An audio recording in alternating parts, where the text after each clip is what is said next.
एक तर निष्पक्ष निवडणुका घ्या, नाहीतर इलेक्शनपेक्षा सिलेक्शन करून मोकळे व्हा. मतदार यादीतील घोळ सुधारेपर्यंत निवडणुका नको, उद्धव ठाकरेंची टीका.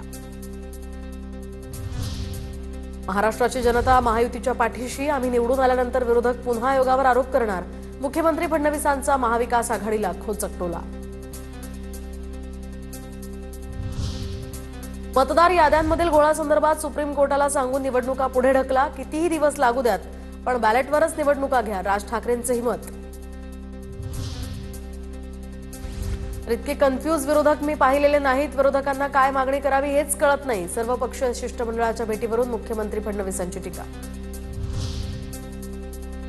महायुतीच्या 232 जागा जिंकून सुद्धा महाराष्ट्रात सन्नाटा होता. मोठ्या विजयानंतर सुद्धा शांतता. हे कसलं द्योतक? मतदार याद्या न दाखवणं हाच पहिला गोळ. राज ठाकरेंची टीका. विरोधकांना निवडणुका जिंकण्याची खात्री नाही. सन्नाटा त्यांच्याकडे की आमच्याकडे नाही. निवडणुकीमध्ये पराभव झाल्यावर आयोगाला दोष देतात. उपमुख्यमंत्री शिंदेंची ही टीका.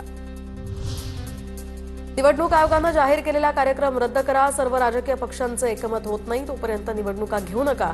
राज ठाकरेंची मागणी. तर कुणाकडे काय मागणी करावी याची विरोधकांना कल्पना नाही. हे सर्व समजणाऱ्या शरद पवारांच्या हे लक्षात आल्यामुळे ते बैठकीला गेले नाही. पवारांच्या अनुपस्थितीवरून मुख्यमंत्र्यांचा विरोधकांना टोला.